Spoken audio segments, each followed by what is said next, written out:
নোংরা খেলা খেলেছে বাজেটের দিয়ে এবং নীতিশবাবু এবং নাইডুবাবুকে ভরে ভরে টাকা দিয়েছেন এবং এটাও বলেছেন যে তারা আরও বেশিভাবে লোন পাবে সেন্টার থেকে। কিন্তু অন্য রাজ্যগুলো মহারাষ্ট্র থেকে শুরু করে দিল্লির থেকে শুরু করে কর্ণাটকা থেকে শুরু করে কোনো রাজ্যতেই সেরকমভাবে কোনোরকম ফান্ড তারা রিলিজ করতে নারাজ, কারণ এখন তারা খালি নাইডুবাবু এবং নীতিশবাবুকে খুশি করার পেছনে মরিয়া হয়ে পড়েছে। মহিলাদের জন্য সুরক্ষার ব্যাপারেও কোনো কথা বলেনি এই বাজেটে, আপনারা দেখেছেন। এবং মহিলাদের যে আর্থিক ন্যায় দেওয়ার কথা আমাদের জননেতা রাহুল গান্ধী বলেছেন, সেটার ব্যাপারেও এই বাজেটে কোনো তাদের পদক্ষেপ নেয়নি।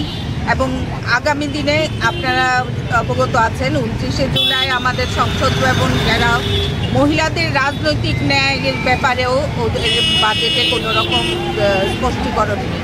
তো আমাদের অল ইন্ডিয়া মহিলা কংগ্রেসের প্রেসিডেন্টের তরফ থেকে যেটা জানানো হয়েছে, আগামী দিন মহিলা কংগ্রেসের ন্যায় যতক্ষণ না আমরা ন্যায় পাচ্ছি ততক্ষণ এটা জারি থাকবে।